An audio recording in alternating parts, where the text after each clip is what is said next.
E sucedeu, pois, que um dia disse Jonatas, filho de Saul, ao moço que lhe levava as armas: vem, passemos a guarnição dos filisteus que está lá daquele lado. Porém não fez saber a seu pai. E estava Saul à extremidade de Gibeá, debaixo da romeira que havia em Migron. E o povo que estava com ele eram uns 600 homens.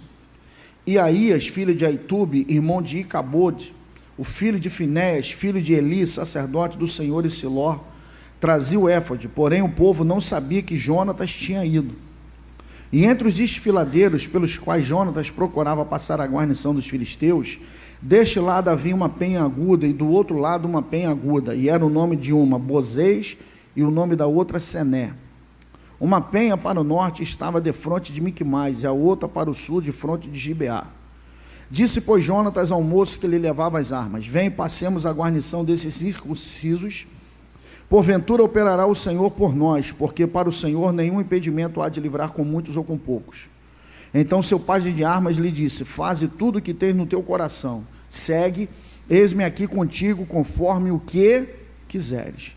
Pai, a nossa oração nessa noite é que o Senhor fale com o teu povo aqui, ilumina nosso entendimento, alimenta a nossa alma. A tua palavra é pão, Senhor, a tua palavra é pão fresco, Pai. Alimenta-nos hoje aqui. Eu ouvi a oração de alguém aqui hoje, Pai, dizendo: hoje é noite de milagre, Senhor, hoje é noite de manifestação, Pai. Hoje é noite que o Senhor pode virar, Senhor Deus, a chave da nossa vida. Hoje é noite, Pai amado, que uma porta de sobrenatural pode ser aberta. Hoje é uma noite, Pai amado, que o Senhor pode derramar um avivamento aqui hoje. Hoje o Senhor pode levantar um libertador aqui hoje, no meio desse povo aqui, Pai. Ó Deus maravilhoso, faz isso aqui neste lugar em nome de Jesus, e todos digam amém. A passagem que nós estamos lendo, ela está dentro de um compêndio e nós precisamos entender qual é a realidade de Israel quando você lê um texto, ok? Para que as meninas que estão anotando, para que nós entendamos um texto, às vezes é necessário você retroceder 1, 2, 3, 4 capítulos, para você ver o contexto aonde aquele episódio está inserido. Quando não se faz isso, às vezes nós não entendemos ao certo o porquê que isso está acontecendo, ok? Por exemplo, deixa eu dar um exemplo para vocês. Quando você faz isso, e você de verdade quer procurar entender a Bíblia, quando você quer procurar entender a Bíblia, e você tem um texto, por exemplo, principalmente vocês que não pregam cotidianamente, aí tem uns irmãos que falam assim: eu levo tanto tempo para pregar. Já que você leva tanto tempo para pregar, no dia que você pregar, você tem que arrebentar, porque você tem tempo para estudar e se preparar, ok? Amém ou não amém? Por exemplo, se você pegar o Evangelho de João, uma boa maneira de você estudar o Evangelho de João, leia o Evangelho de João baseado em águas. Anota aí. Leia o Evangelho de João baseado em águas. Por quê? Porque todo o Evangelho de João tem água envolvido. Em todo capítulo tem água envolvida.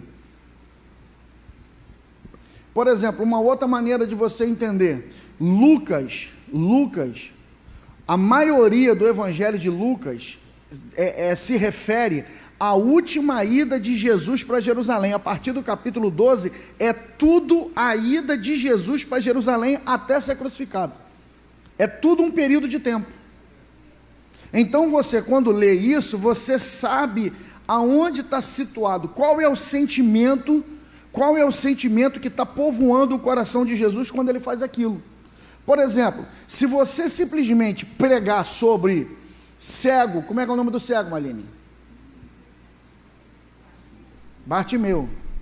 Eu não sei por que eu guardei isso. Eu falei tanta besteira com relação ao nome do cego, e eu guardei a Aline nesse negócio. Acho que a Aline me criticou por causa disso. Eu acho que ela era que falava: pastor, não é Bartimeu não é Zaqueu não. Eu botei Zaqueu lá, cego, e Bartimeu em cima da árvore. Então como é que é o nome do cego, irmão?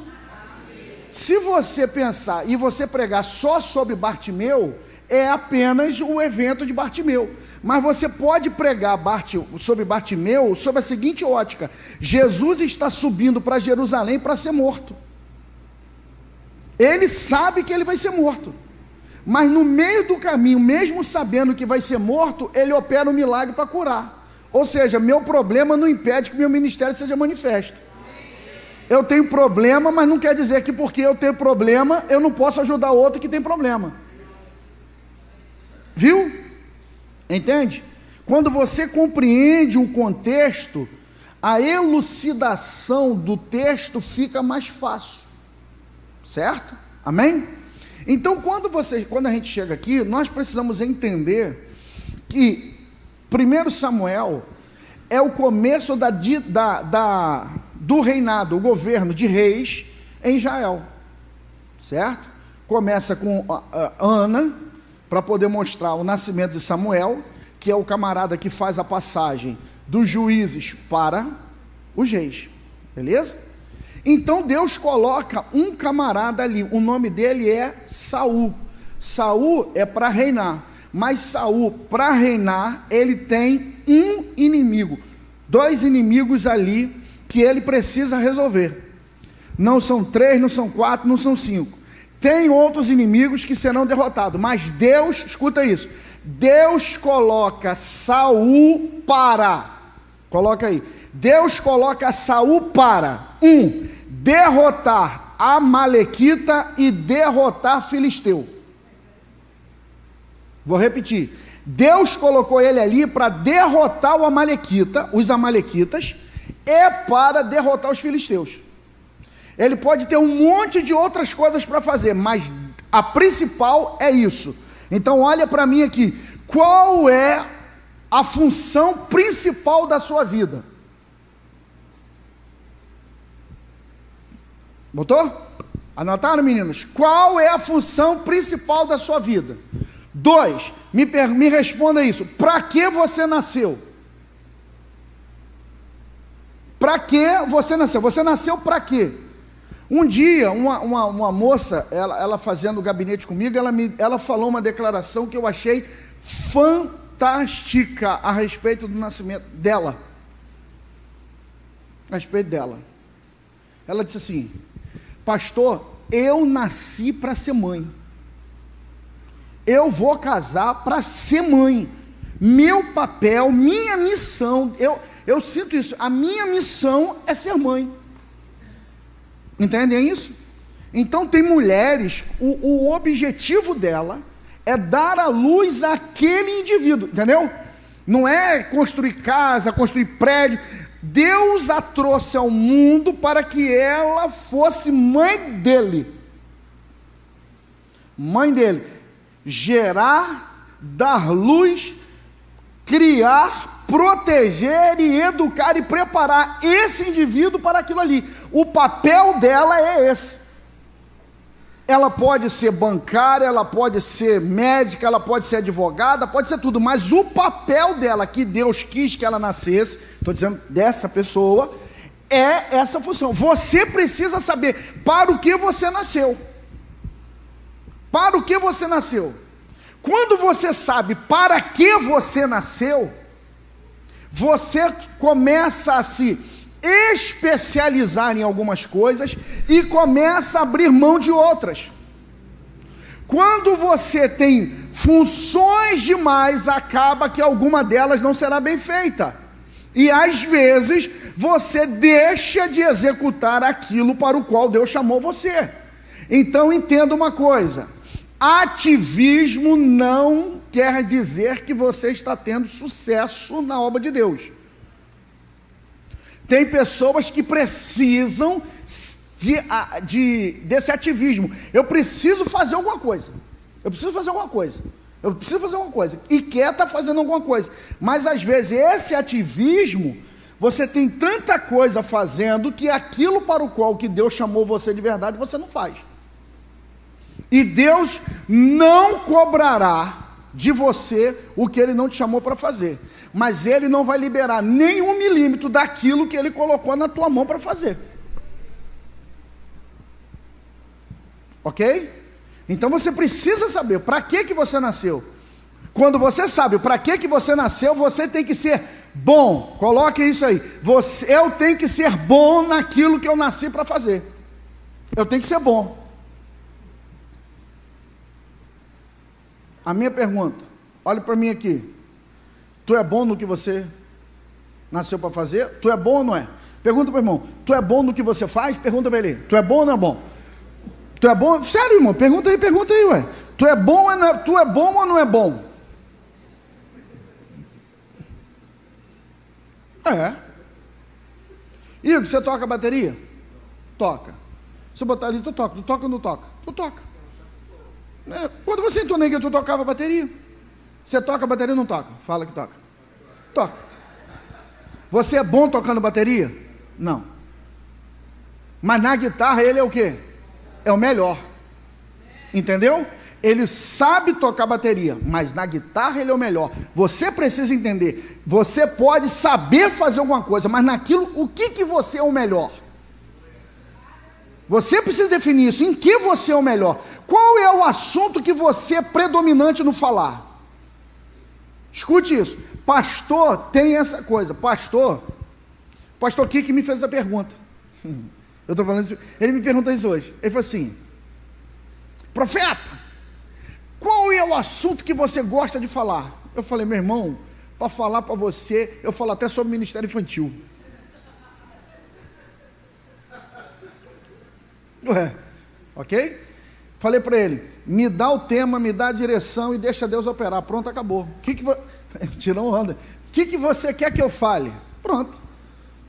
Mas existe uma área que eu sou especialista. Entendem isso? Pastor local, ele tem a obrigação dele dominar vários assuntos. Mas dentro de vários assuntos, tem um que você precisa ser forte. Por exemplo, quantas mãos você tem? 2 mãos.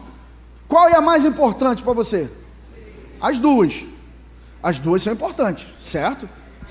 Ou não? Ou não são? Uma pode ser arrancada aí? Não. Mas tem uma mão sua que é a predominante. Qual é? Uma direita, outra esquerda. Deu para entender? As duas são importantes, mas uma tem a predominância. Então você pode versar em vários assuntos, mas tem que ter um assunto que você tem que ser bom. É isso que eu digo. Quais são os livros que o Ministério de Intercessão lê? Quais são seus melhores autores, seus autores preferidos dentro do assunto de intercessão? Ah, pastor, eu gosto de estudar Apocalipse. Aleluia, é Bíblia, glória a Deus. Mas me diga, o que Apocalipse tem a ver com libertação e demônio?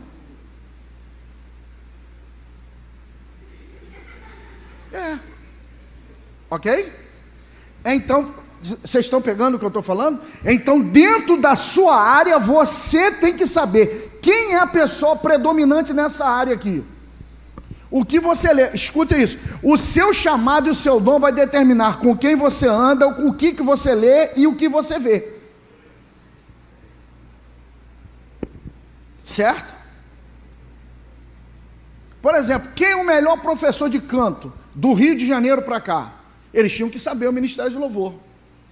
Por quê? Vocês têm que ser bons nisso. É o que diz o texto sagrado lá em Crônicas. E eles eram mestres naquilo que faziam. Que Deus levante aqui no nosso meio, irmão, mestres naquilo que fazem, irmão. Eu vou repetir uma palavra aqui, irmão, que alguém levante. Que você seja mestre na sua profissão, irmão, no seu chamado. Você seja pessoa excelente. Tem umas coisas que eu fico vergonha de andar com a pastora Cátia. Porque eu vou falar uns negócios assim, uns assuntos, uns autores assim, seculares. Ela chega e mata na hora, ela fala assim, esse livro é de fulano de tal. Esse livro é de fulano de tal. Ela sabe os autores, sabe o nome da obra, sabe o nome dos autores. Por quê? Porque ela é especialista naquilo ali. Então você precisa ser bom. O problema é aquilo, nós queremos melhora de salário, mas nós não queremos nos especializar. Então Saul tinha que ser o quê? Libertador de Amalequita e Filisteu. Quando ele teve a oportunidade de matar o Amalequita, o Agag, ele deu mole e não matou. Ele falou assim, você nasceu para isso, cara. Você nasceu para isso. Quer? Irmão, eu vou falar para você, eu não tenho asa nas costas, não. Eu não tenho asa nas costas, não. Eu sou humano igual vocês. Eu fiquei um tempo atrás, fiquei assim, não. eu vou ficar estigmatizado sobre esse negócio de oferta, e não vou ficar falando disso toda hora. Aí teve, no conselho de pastores, eles falavam assim, ministra a palavra de oferta. Eu falei assim, não, bota outro, não. Você sabe o que Deus fez comigo esse ano? Ele falou assim, porque você está agindo assim, eu vou bloquear o céu sobre a sua cabeça, sobre esse assunto, que você vai ver o que é bom para tosse. Aí começou, batismo, eu ouvi Renan falando assim, meu Deus, olha o que Renan está ministrando ali. Aí veio outro, veio o pastor Alex, eu falei, meu Deus, olha aquilo ali. E o céu, ó, sabe o que eu fiz? Vim para cá, botei o joelho no chão, a boca no pau, falei, me perdoa, libera esse negócio de novo, libera isso aí, libera aí. Aí você vê as palavras que vem. Porque Deus te chamou para uma coisa, não despreze aquilo para o qual Ele chamou você. Não despreze aquilo para o qual Deus chamou você. Por exemplo, João Batista. Qual era a missão de João Batista? Ganhar Israel para o Senhor. Era isso? Isso. Qual era a missão de João Batista? Preparar o caminho para o Senhor. Qual era a missão de João Batista? Preparar o caminho para o Senhor. Então ele era doidão, com aquela roupa esquisita, comia gafanhoto. E antigamente na Assembleia, a Assembleia não acreditava no gafanhoto, né? Então, os comentaristas da década de 80 diziam que era feijão silvestre. É porque eles não tinham internet para ver os China comendo gafanhoto. Largado e pelado, aquela coisa, gente que come gafanhoto e tal, Ed Steffo. Ele comia era gafanhoto mesmo, pô. Aí ele pegava o gafanhoto torradinho, comia, olha que doideira. Comia lá, pegava o mel, roupa de couro, esquisitão, morava afastado, e a galera ia atrás dele, E o ministério dele bombando.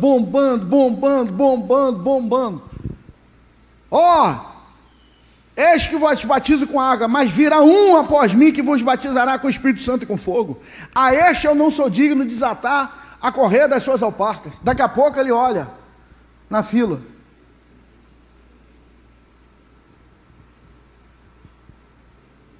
Irmão, esse negócio assim, ó, é um náufrago. É o Tom Hanks que faz isso quando ele acha a peça. Aí ele olha e fala assim: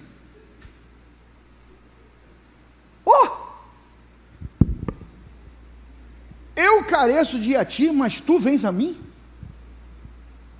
Ele falou assim: rapaz, fica tranquilo, que importa que se cumpra toda a palavra, faz o que você tem que fazer aí.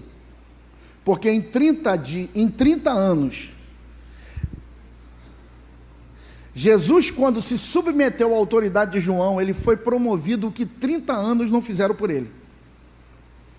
Quando Jesus se submete a João, o ato de submissão de Jesus a João, ele desce as águas sobre as mãos de João. Quando ele sobe, o Espírito desce, Deus fala, o nome de Jesus fala assim, ó, por causa de uma obediência a uma autoridade. Porém, os discípulos perguntaram para João, aí João falou assim: pode seguir ele, porque o meu ministério entra no ocaso agora, porque eu nasci para até esse momento, daqui para frente, eu estou me despedindo já. Compreendem isso?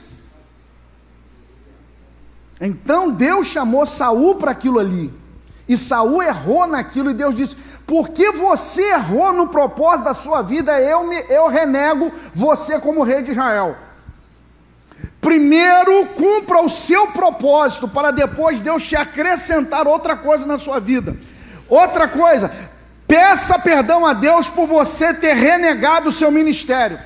Peça perdão a Deus por você estar querendo ir para um outro lugar que Deus não chamou você para ir. Se Deus te chamou para o socorro, vá para o socorro. Se Deus te chamou para adolescente, vá para adolescente. Se Deus te chamou para oração, vá para oração. Vá para onde Deus chamou você. Aprenda a discernir o tempo e a estação. Por quê? Porque Deus pode migrar a sua vida de um lugar para outro. Chegou aqui nesse ponto aqui, acabou aqui, meu tempo aqui acabou, tem que ir para outro lugar. Porque é isso aqui, cumpri o meu papel aqui, cumpri meu propósito aqui. Então, é uma batalha ferrenha que tem. Quem são os filisteus? Filisteus, na verdade, são os gregos. É o povo que vai dar origem aos gregos, Alexandre o Grande, a cultura. Então, o povo, escute isso, o povo filisteu é povo além do mar. é povo além do mar. Filisteu não é cananeu. Filisteu, apesar de ter a terminologia eu, não está no grupo de 7 nações que Israel tinha que destruir. Amorreu, Girgazeu, Ferezeu e outros eu. Os filisteus não estão ali.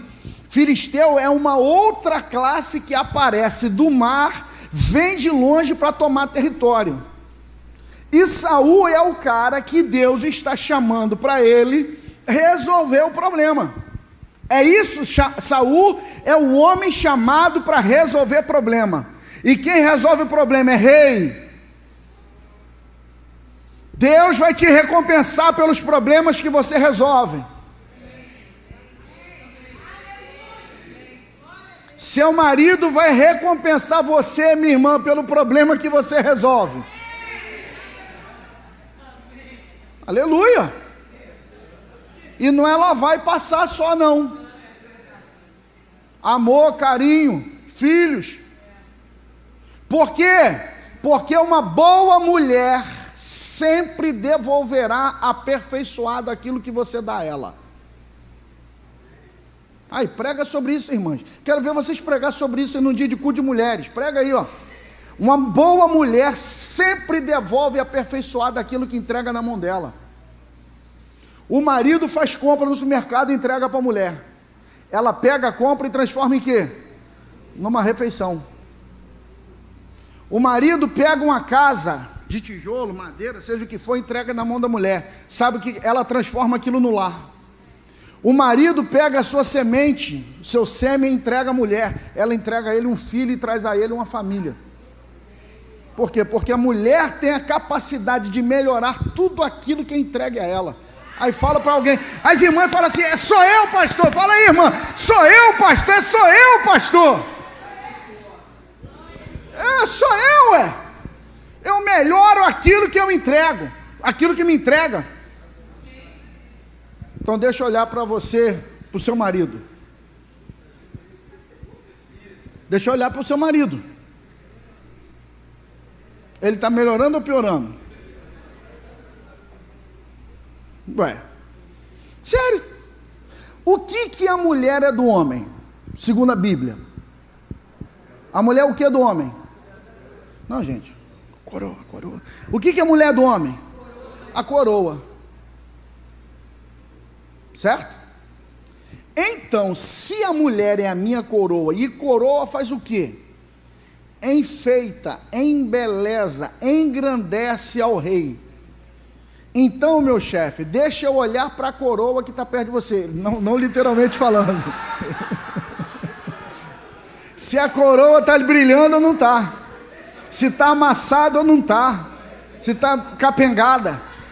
Porque teve gente, irmão, que pegou uma coroa toda certinha. Pegou a coroa toda certinha. Agora quando a gente olha a coroa, está toda empenada. Rapaz, esse dia eu encontrei com uma pessoa, cara, no mercado, velho. Gente, aquela moça era uma deusa. Gente, a mulher envelheceu muito mal, gente. Eu falei, gente, eu olhei para aquela dona, eu lembrei eu de Cátia, falei assim, gente, eu e Cátia não estamos ruins assim não, Jesus. Não estamos ruins assim não. Eu estou cuidando de Cátia, não é possível. Pelo amor do Santo Cristo. Vamos voltar para Saul. Então Saul tem que o quê? Saul tem que vencer Filisteu. Diga-se vencer Filisteu. Só que o problema, por causa dessa confusão de Saul vai ter 3 tipos de problema. Anota isso aí. Saul tem problema fora, tem problema no ministério e tem problema dentro de casa. Esse texto está mostrando isso. Saul tem problema fora, no ministério e dentro de casa. Saul tem problema fora, tem problema no ministério e tem problema dentro de casa. O texto está dizendo isso, capítulo 13, capítulo 14 vai mostrar. Problema fora, ele tem problema com os filisteus. Problema no ministério, ele tem problema com Samuel. Problema dentro de casa, ele tem problema com Jonatas. Aí eu pergunto a você, quem é o problema? Saul. Se Saul tem problema fora, no ministério e em casa, o problema não é o problema é Saul. Então eu e você precisamos analisar, minha sogra, se As pessoas que estão ao meu redor que são problemas ou eu que sou problema?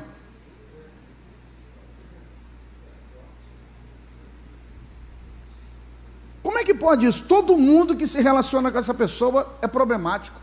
Não, porque fulano fala de mim. Pastor, fulana fala de mim. Pastor, fulano não fala comigo. Beltrano não fala comigo. Pô, 5 pessoas na igreja não falam com você? Homem, mulher, criança, jovem, adulto e cachorro? Então quer dizer, até o cachorro está com problema? Então quer dizer que o problema não é todo mundo. O problema é o quê? O problema é fulano. Porque é mais fácil eu terceirizar a minha culpa do que eu assumir que eu tenho um problema. Agora entenda uma coisa, eu não consigo mudar meu cônjuge, a única coisa que eu consigo mudar é a mim mesmo. Se eu tiver uma noção errada do problema que me aflige, eu nunca vou ter a solução dele. Por isso que quando você tem determinados exames de sangue que você vai fazer, você não pode comer antes de fazer o exame de sangue. Você não pode comer comida gordurosa antes de fazer o exame de sangue. Por quê? Porque o alimento vai mascarar o problema. Determinado medicamento vai mascarar aquele problema. Certo? Eu admito, irmão. Quando o negócio é muito sério, negócio de médico, eu falo para a Kátia, falta do trabalho e vai comigo. Por quê, pastor? Para ela fazer as perguntas. Porque eu vou no médico, o médico pergunta, o que você tem? Eu tenho isso aqui. Aí ele, você, tá bem, e vou embora. Aí chega em casa, você perguntou isso? Eu falo assim, não. Qual é o remédio que vai tomar? Sei não. Quantas vezes o remédio? Não sei. Eu falei, vai você dar outra vez comigo e você faz as perguntas. Por quê? Porque eu precisava fazer a ressonância. Aí deu aquele estreco lá. Aí tive que marcar para fazer dopado. Como é que é o negócio? Anestesia. Aí peguei chuína faltou o trabalho. Aí você vê. Marcaram, a moça ligou. Aí Cátia falou assim,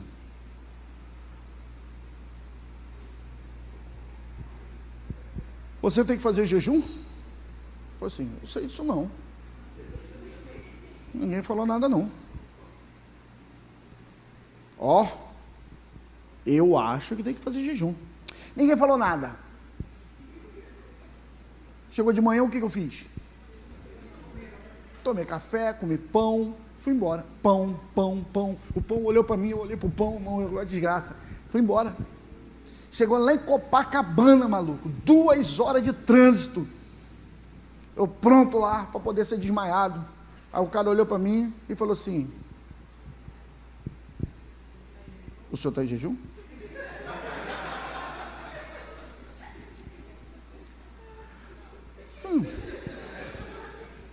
O senhor tomou água? Se o senhor tomar água às 6 horas da manhã, eu te libero. Eu falei assim, eu comi pão de milho da Panko. Eu falei assim, sinto muito, o senhor tem que voltar para casa, porque o senhor não pode fazer, porque se de repente o senhor vomitar, dormindo, o senhor morre aí dentro. Eu não posso... Rapaz, o problema não foi não fazer o exame. O problema foi chegar em casa e dizer para a Kátia. Porque adivinha o que ela falou para mim?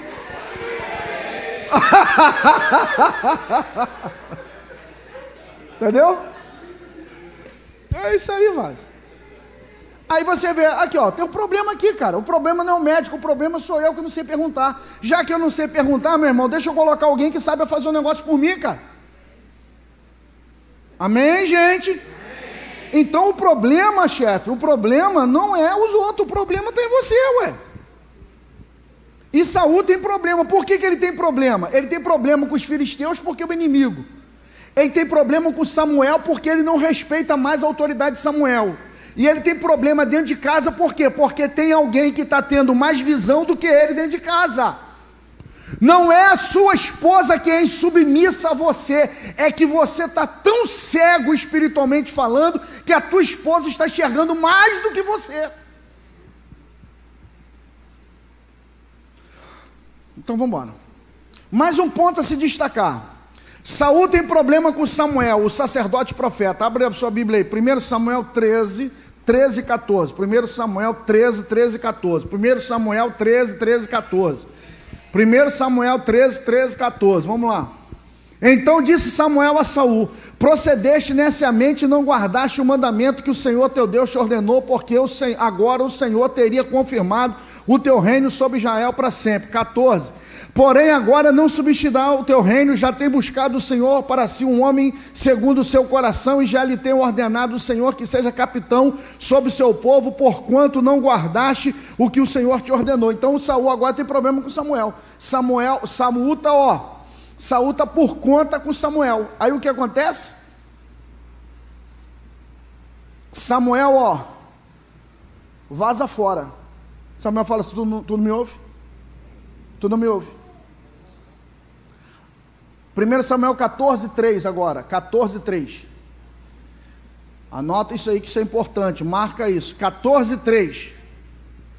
E Aías, filho de Aitube, irmão de Icabode foi-se a glória de Israel, o filho de Finéias, filho de Eli, sacerdote do Senhor em Siló, trazia o éfode, porém o povo não sabia que Jonatas tinha ido. O que acontece? Como Samuel, que é o sacerdote escolhido agora do Senhor, não fala com Saul, Saul procura Aías, descendente de Eli, o sacerdócio rejeitado por Deus. Um rejeitado procura outro rejeitado para colocar a mão sobre a sua cabeça.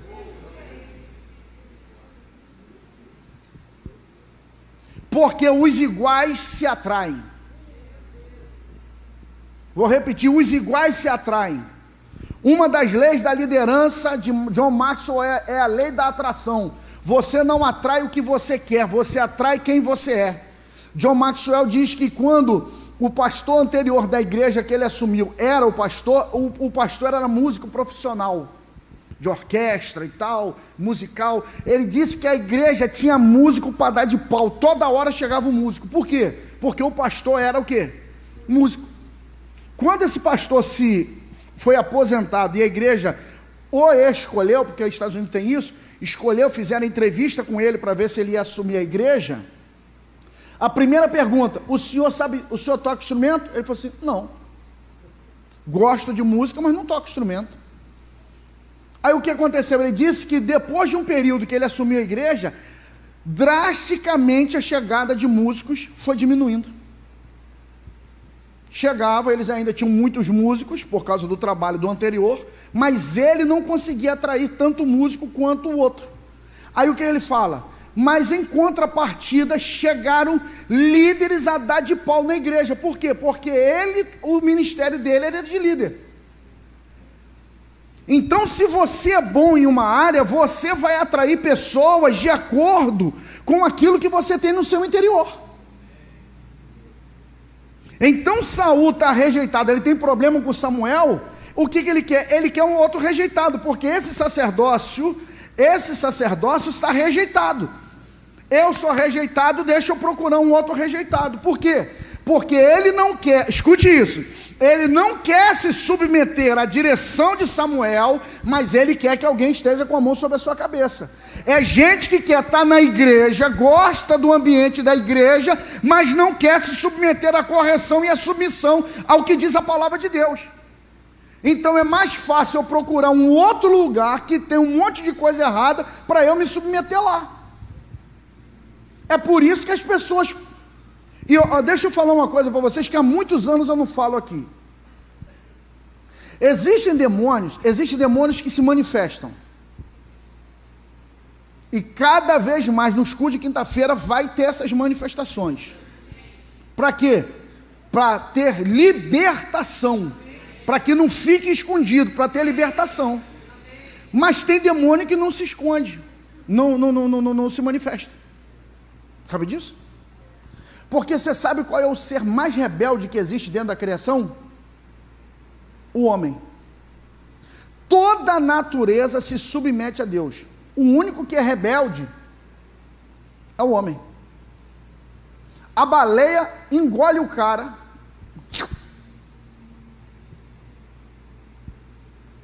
E fica andando para lá e para cá. Não, imagine você com um pedaço de bolo na boca, sem engolir, e fala assim: Bota na boca, mas não engole.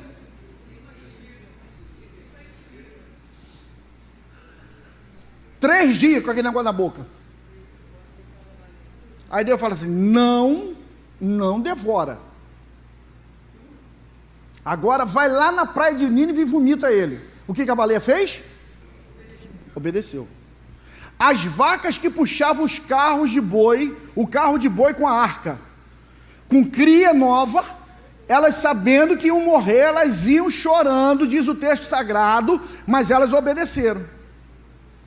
Então o que acontece? Satanás, quando ele se incorpora em alguém, não tem jeito. Escuta isso aqui. É impossível Satanás resistir ao nome de Jesus. Satanás não zomba do nome de Jesus, não zomba. Quer fazer um teste para ver se alguém está liberto? Pergunte: Jesus veio em carne ou não? Fala aí, Jesus veio em carne? Bota na boca. Fala aí, Jesus veio em carne? Não fala. Morde, se torce, contorce, não fala. O endemoniado gadareno, quando Jesus colocou o pé, o endemoniado se e veio aqui. O que João vai nos ensinar? Que o demônio entrou em Judas quando Jesus colocou o bocado molhado na boca dele. Antes daquilo, o diabo só ficava aqui, ó. Quando deu, o diabo entrou. Quando ele entra, já era, perdeu, the house in down. Porque vai chegar uma autoridade e vai falar para o demônio, e aí o homem dobra o joelho. Você pode chegar para muito homem, dobra o teu joelho aí, rapaz, diante de Jesus. O cara, não. Quem quer aceitar Jesus como seu salvador aí? Na hora da morte, do sepultamento, o cara está assim. Eu não. Por quê? Porque o homem é rebelde. Então tem espíritos malignos que ficam em pessoas, escute, eles têm período de incubação. Tem pessoas que elas vão ficar em determinado lugar, 1 ano, 2 anos, 3 anos, 4 anos. Daqui a pouco o tempo de incubação daquele demônio se manifesta. Daqui a pouco aquela pessoa começa a ficar incomodada com aquilo, incomodada com lugar. Daqui a pouco ela sai daqui, ela vai para outro canto. Chega, ela fica no outro lugar, ela vai ficar 1 ano, 2 anos, 3 anos, 4 anos. É o período de incubação. Por quê? Porque ela não está liberta. Ela não está liberta. Por quê? Porque Satanás, escute isso aqui, tempo é revelador de caráter. Quando se prega a palavra, você lança luz. E aonde ele está, ele vai ser revelado. Ele vai ser revelado, não adianta. Pode esconder hoje, pode esconder amanhã, pode esconder depois, daqui a pouco aquilo vai ser revelado. Ele tem que sair daquele lugar para outro lugar para se esconder lá. Eita! E qual é a desculpa para não admitir? Eu estou endemoniado. Aí ele não admite que está endemoniado. O que ele vai procurar? A igreja tem parede preta, a igreja fala de oferta, o pastor não usa gravata. Ele tem que arrumar, a pessoa tem que arrumar alguma desculpa para poder fugir dali, porque ela vai ser descoberta, vai ser revelada. Porque quando é revelado é tratado, quando é revelado é liberto, e Satanás não permite isso. Pessoas que fogem da voz profética, que as confrontam e procuram que outras acolhem os seus erros. Então entenda bem uma coisa. 1 Samuel 14:37. 1 Samuel 14:37. Eu tenho tempo ainda, não tem? 14:37. Então consultou Saul a Deus, dizendo: descerei atrás dos filisteus, entregá-lo-ás nas mãos de Israel. Porém aquele dia não lhe respondeu. Por quê? Porque Saul tem sacerdote, mas não tem voz de Deus. Porque quando eu sou rebelde e ando com o rejeitado da presença, tem a figura, tem a indumentária, mas não tem voz. Mas quando você procura alguém que é de Deus, vai ter postura, vai ter roupagem, mas vai ter unção de Deus, vai ter voz de Deus, vai ter palavra de Deus, e na plenitude tem palavra de Deus nesse negócio aqui. Guarda isso aqui. O sacerdote constatava que havia lepra. Quando alguém, por exemplo, deixa eu explicar isso aqui. Amém, Carlos? Amém, igreja? Amém. Aleluia. Esse é o pastor André Lessa. O pastor André Lessa é um fanfarrão. Amém, igreja? Amém, igreja? Por exemplo, tudo que purgava, Wagner, é purgar o nome? Que sai pus, que sai assim, é purgar o nome? Acho que é purgar. Tudo que saía da pele do indivíduo era perigoso para Israel, por causa do trato da lepra. Então qualquer coisa branca que saísse do indivíduo, por exemplo, o cara se cortou, inflamou e ficou aquele pus amarelo, já era vaso.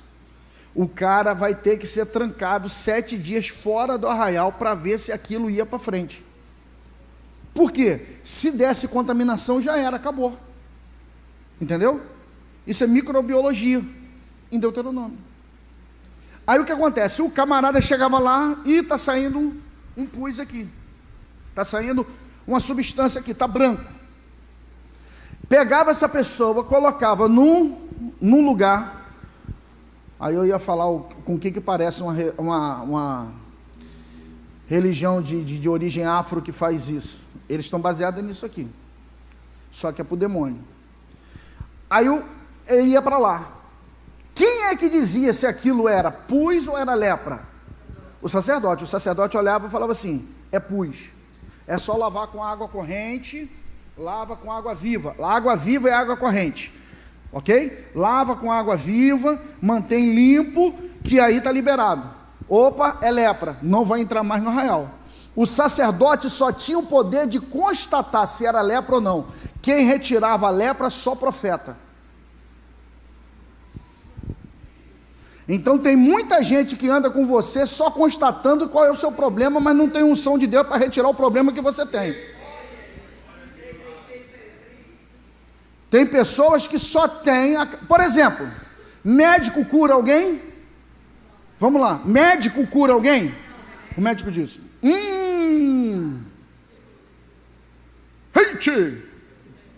tá cura. Médico tem? Não. Médico faz o quê? Pega lá, pega o remédio e joga. Quem cura? É o remédio, não é o médico. O sacerdote só constatava que tinha doença. Veja só, Naamã sai da Síria dizendo que está com lepra.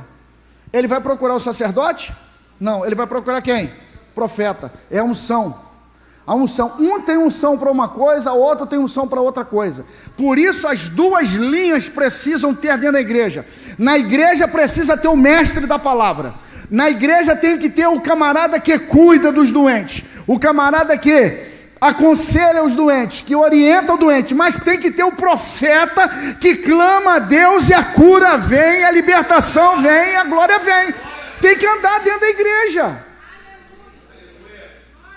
Igreja não pode ser capenga, que só tem estudo da palavra, mas não tem manifestação, ela está capenga. Igreja não pode ser só de cura e libertação, sem palavra, ela está capenga.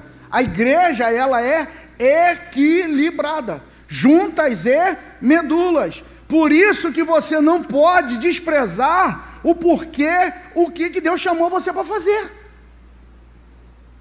Olha que negócio, gente, é um negócio assim impressionante que cada um tem. Por exemplo, faleceu alguém, eu vou de boa fazer o sepultamento, tranquilo. Mas você quer ver uma coisa que é difícil para mim, é visita em hospital. Mas uma coisa que Kátia faz com maestria é visita em hospital. Cada um tem um chamado, gente. O porquê que você quer ser igual a todo mundo? Deus te fez dessa maneira, usa o que Deus te deu, ué.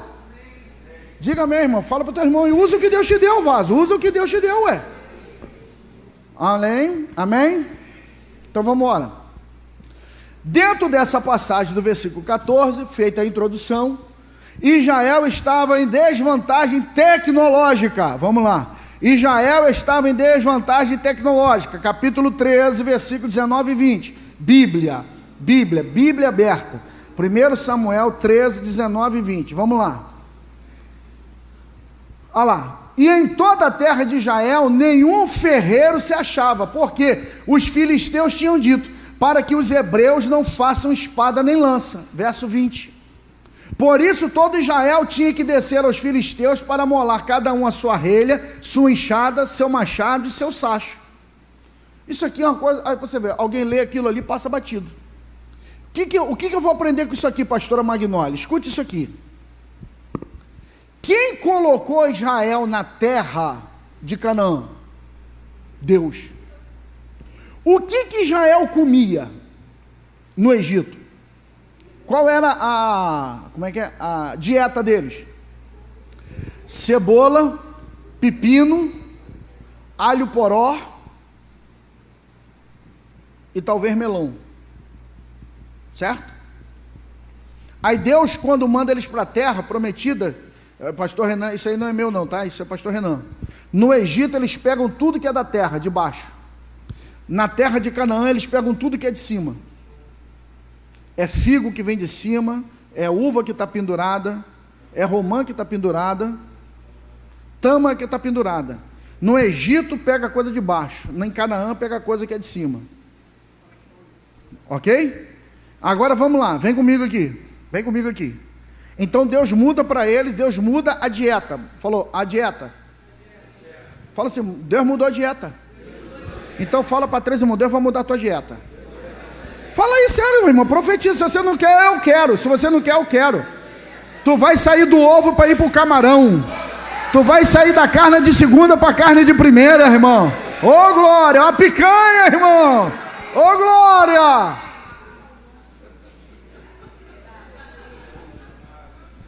Ué, sério? Não, estou falando sério. Estou falando sério. Você já foi nessas cidades interioranas, irmãos, nessas padarias, aí você fala assim, a sua esposa fala assim, traz iogurte para as crianças. Aí na sua casa você está acostumado a pegar aquele potão de Danone, de 1 litro. Gente, aquilo é uma desgraça para engordar, né? Aquele potão assim, Danone, Nestlé. Aí quando você vai naquelas padarias lá do interior daquela cabeça de porco, o nome, Hash Forte, as coisas que... Porque aquilo ali, meu irmão, é a terceira da terceira sobra do negócio. Aí o que acontece? Quando Deus tira do Egito e coloca em Canaã, tu deixa de ter da terceira para ir para o Danone. Estou falando sério. Porque a gente, escute isso, nós só achamos que bênção são coisas pontuais. Eu estou abençoado porque eu comprei um carro. Eu estou abençoado porque eu comprei uma casa. Eu estou abençoado porque eu comprei um helicóptero. E a gente esquece que Deus, Ele abençoa a gente subindo degrau por degrau. Hoje eu estou melhor do que ontem. Fala sério, irmão. Não. Eu vou falar para alguém aí melhorar isso aí. Deus vai nos abençoando de degrau em degrau, irmão. Ele vai mudando de degrau em degrau. Aí o que Deus fala com ele? Aí Israel, qual era a profissão de Israel? Amassador de barro, vai fazer tijolo. Alguém já foi aqui numa cerâmica? Quem já foi numa cerâmica aí? Já foi? Só os velhos. Vocês já viram o cara que trabalha na cerâmica, no negócio do barro Tabatinga, para pegar o barro, para colocar na esteira, para bater o barro? Maluco, aquilo ali o cara tem que ser muito macho, chefe. Porque barro Tabatinga, meu irmão, aquilo quando cola, aquilo não solta. Aquilo não solta. O poço lá de casa que eu digo, do barro Tabatinga que eu furei. Quando o cano desceu, que ele agarrou, eu botei um negócio assim, um ferro mais grosso, da grossura desse dedo aqui, um pescador, que pegou na vara do cano e botei uma talha de 20 toneladas. A talha era desse tamanho, pendurada num negócio desse de ferro assim. E a gente puxando, aí pegou, falei assim, está subindo Jesus, está subindo. Estava subindo nada, sabe o que estava acontecendo? O ferro estava cortando a parede do cano de 1 milímetro da tigre, mas não saiu do barro Tabatinga. Agora você bota um cara o dia inteiro pegando aquele barro Tabatinga e jogando. O dia inteiro. Era isso que Israel fazia, chefe. Barro, areia, água, palha, o dia inteiro. Eles eram amassador de barro. Aí Deus faz uma promessa, Deuteronômio, pastora, 8, 7 e 9. 8, 7 e 9. Deuteronômio 8, 7 e 9. Olha lá. Porque o Senhor teu Deus te põe numa boa terra, terra de ribeiros de águas, de fontes, de mananciais, que sai dos vales e das montanhas. Terra de trigo, cevada, vide, figueira, romeira, terra de oliveira, de azeite, mel. Continua. Terra em que comerás o pão sem escassez, nada te faltará nela. Terra cujas pedras são ferro e de cujos montes tu cavarás o cobre. Aqui Deus está dizendo, vou mudar a sua capacidade manual. O que Deus disse aqui? Pedra é de ferro, tem ferro na pedra. Ó, Deus está dizendo, eu vou mandar vocês num lugar que tem ferro, hein? Ó, isso, vocês são Israel, ok? Deus está dizendo, vou botar vocês numa terra que tem ferro, hein? Vou repetir. Ó, a terra tem pedra de ferro e vocês vão cavar o cobre, hein? Aleluia. Mas o texto que vocês leram comigo em 1 Samuel capítulo 13 tinha dizendo que em Israel não tinha ninguém que sabia mexer com ferro. Mas Deus tinha dito para eles 400 anos antes, eu vou colocar vocês numa terra de ferro, hein? Ou seja, Deus prometeu, mas o povo não se preparou para a bênção que ele prometeu que ia dar. Então entenda uma coisa aqui. Deus prometeu, Deus cumpriu, mas Israel não se especializou para desfrutar da bênção que Deus tinha dado a eles. A falta de preparo para alcançar as coisas que Deus tem para nós, ou já nos tem dado. Quem se antecipa, governa. Então entenda uma coisa, nós precisamos nos antecipar e nos preparar melhor para as coisas que Deus tem para fazer para a gente. Israel não se preparou para aquilo que Deus tinha. Vou repetir, Israel não se preparou. Vamos lá, Israel não preparou uma estrutura para o crescimento. Ele não capacitou as crianças, a geração futura. Ele não transferiu o conhecimento. Nós precisamos mandar alguém, gente. Nós precisamos mandar. Quem sabe mexer com ferro aqui? Quem sabe mexer com ferro? Ninguém. E, gente, nós temos que procurar alguém que sabe mexer com esse negócio, porque Deus me prometeu. Porque quando a gente chegar lá, a gente sabe mexer. Ou seja, eu tenho ferro, eu tenho o minério de ferro, mas eu não sei transformar minério em ferro. E porque eu não sei transformar minério de ferro em ferro, eu fico na mão do filisteu que eu deveria vencê-lo. E escute isso aqui. A vantagem dos filisteus sobre Israel não era pecado, não era a ausência da arca, porque a arca estava com ele. A vantagem dos filisteus sobre os israelitas é porque os filhos das trevas estavam melhor preparados do que os israelitas.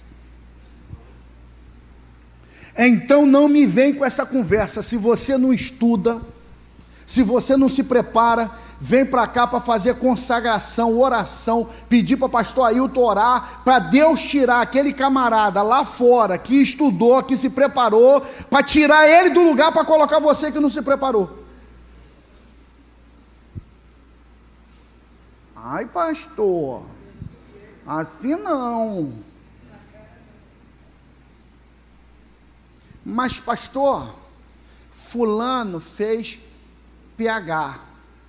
PH é o curso que tem em Niterói, que deve estar uns 5 conto a mensalidade. Eu estudei no SEV, pastor. Calma, senão o cara já vai ali querer brigar, não fala do SEV. O SEV é uma mãe, não fala aí do SEV. Então escuta o que eu vou falar. Presta atenção, não brigue comigo antes de eu falar. O que te deram para você? A educação do SEV, certo? E a outra figura lá teve a educação do tal lugar. O que você fez com a educação que te deram? Pastor, eu fiz 100% com aquilo que eu tinha na minha mão. Então Deus te habilita a você tomar aquele lugar, porque você fez 100% do que você podia. Agora, não queira dar uma de ninja, de não se preparar para tomar lugar do outro, mais preparado que você. Não venha com essa conversa não, que isso aí está errado. A gente não pode espiritualizar tudo. A gente não pode espiritualizar tudo. A gente tem que entender que tem gente que está passando na prova porque não se preparou. Não se preparou. Casou antes do tempo. Que desespero doido desse de casar. Vai casar com dívida até o último fio de cabelo.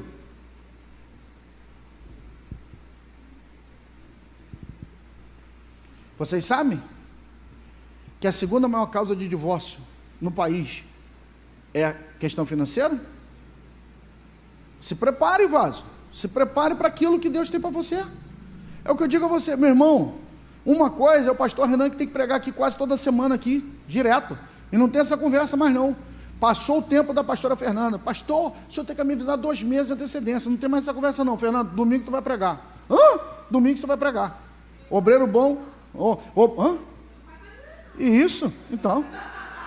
Ela já aprendeu. Ela já entendeu. Eu falo assim, domingo... Ela não faz assim, eu não, mas ela pergunta, mas o senhor não falou que era o culto do amigo, que vinha alguém pregar? Eu falei assim, é você, pronto. Já que você não é assim, não está nessa linha de fogo aí, se prepara, vaso, para que quando você pegar a oportunidade, tu vai arrebentar, velho.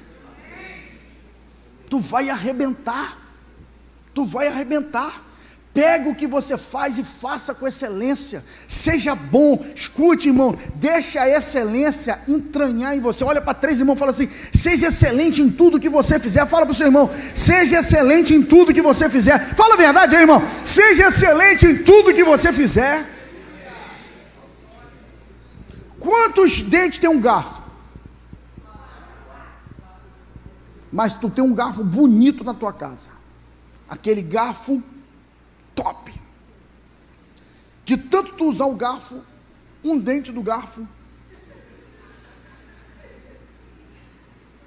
quebrou.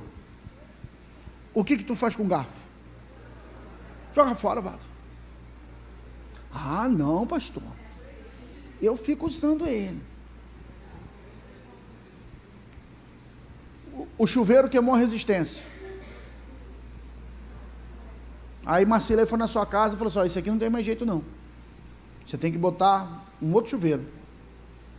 Aí tu tira o chuveiro, o que tu faz com o chuveiro? Não, pastor, ficou guardado que pode ser que no futuro, pode ir alguma pecinha que a gente possa precisar. Aí o que acontece? O Dadá está tomando conta da tua casa. Tem que ter excelência em tudo que faz.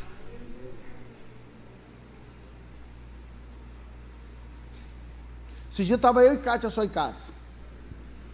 Aí eu cheguei da academia, tomei banho, peguei um short da Adidas, peguei uma camisa branca da Basca, peguei um perfume lá, um maneiro que eu tenho lá, botei. Aí eu vou lá pro quarto de desfile, eu fico olhando assim, passando na frente da televisão, eu falo assim: nossa, que camisa bonita. Eu falei assim: claro, eu estou dentro de casa para você. Lógico, cara. Ué? Tem cara que dentro de casa ele quer usar, aí ele vem para a igreja, ele vai encontrar com os amigos, ele bota Adidas, bota tudo. Dentro de casa ele vai usar roupa com a camisa da foto do Marcelo Delalore. Pelo amor de Deus, irmão. Não. A excelência tem que ser em tudo que fizer. Está aqui Israel, porque eles não eram excelentes, eles não se prepararam. Mas eu quero declarar que nós estamos levantando uma geração excelente. Excelente.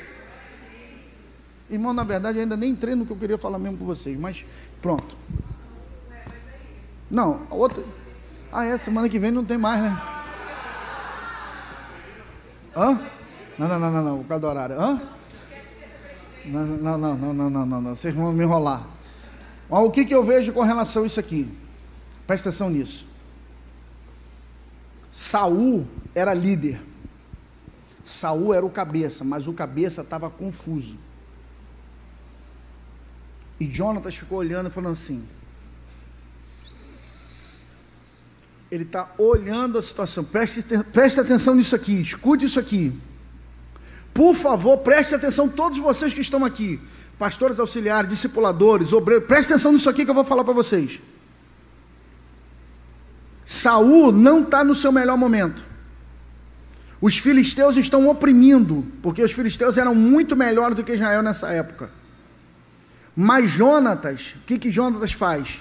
Jonatas entende que a liderança não está conseguindo enxergar, mas ele fala assim, eu vou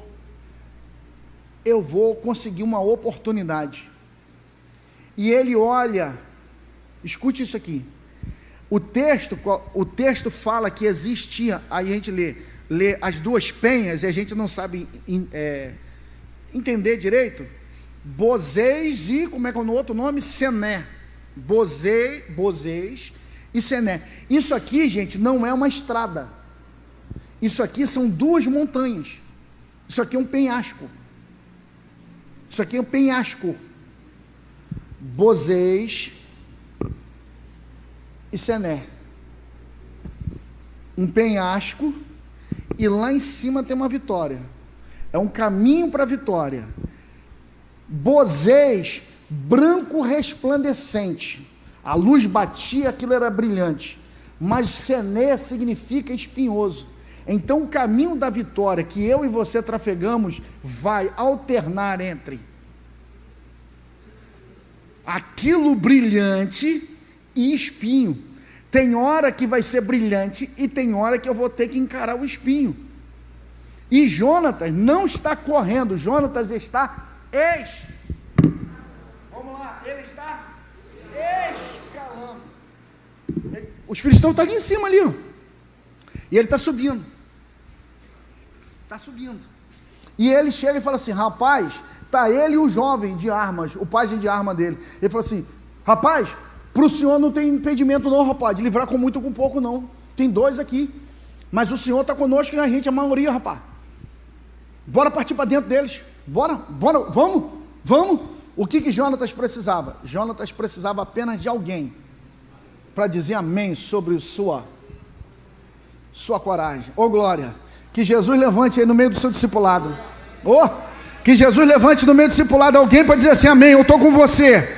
Estou com você, é meio doido, mas eu vou com você. Eu estou com você, às 18h30 eu chego aqui para orar com o Senhor aqui, aleluia. Eu estou com você, eu vou pegar na churrasqueira para a gente levantar um recurso, para a gente fazer a conferência de família. Eu estou com você para comprar esse projeto de Eleitas à Mesa. Eu estou com você para revolucionar o sistema de louvor. Eu estou com você. Vai ser fácil? Não. Vai ter hora que a glória vai vir, vai ter hora que vai ter espinho, vai apertar, vai bater, mas nós vamos dar certo, porque Deus está conosco, Deus vai nos ajudar. Deus vai nos amparar nesse negócio aí, ó.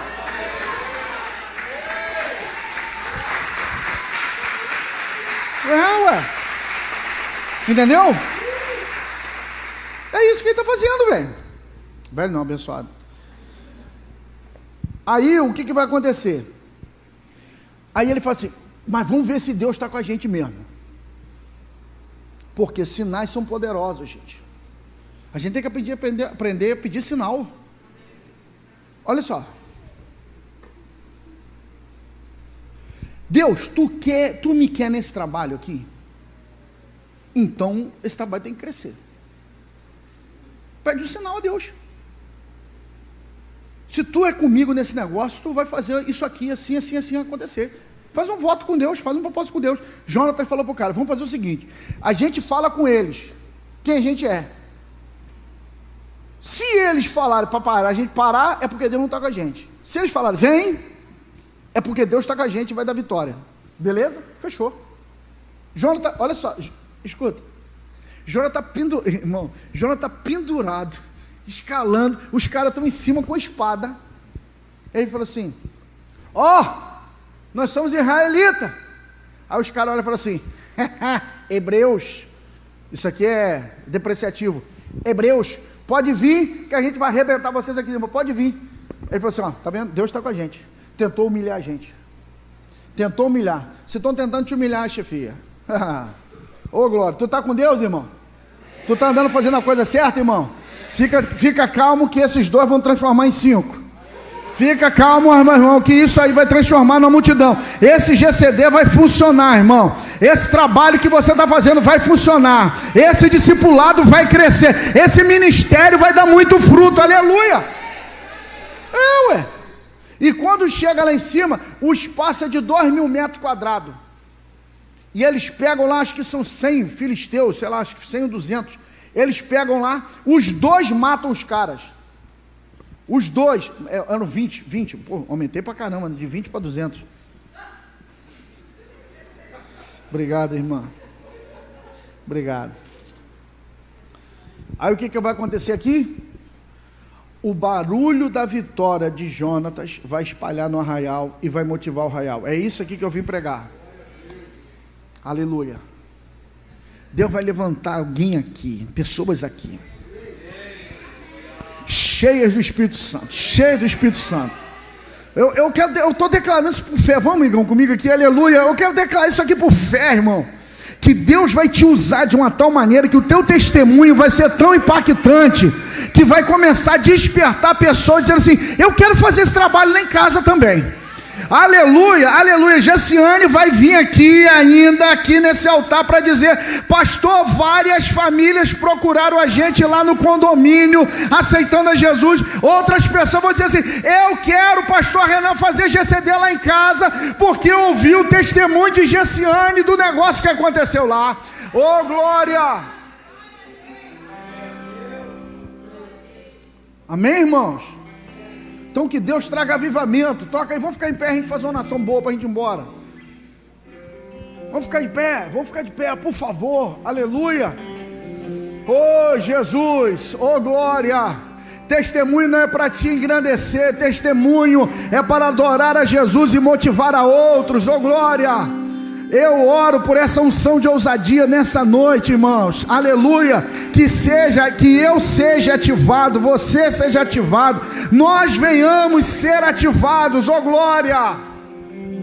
Dê a mão a esse irmão aqui do seu lado e vamos fazer essa oração boa agora. Não ore por você, ore por esse irmão.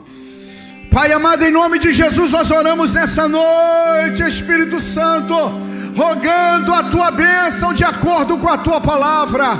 É grande o problema, é grande o inimigo, mas poderoso é o Senhor que nos dará vitória. Poderoso é o Senhor que vai adestrar as nossas mãos para a guerra. Poderoso é o Senhor que vai nos ajudar na força da unidade, na força do propósito, Senhor. A unidade libera o poder, a unidade libera o poder. Somos criadores de atmosfera, ó Deus eterno, e aonde a atmosfera está sendo criada, o Espírito vai agir, o teu Espírito vai agir, teu Espírito vai agir neste lugar, teu Espírito vai agir nas nossas vidas, teu Espírito vai agir através de nós e em nós, Senhor.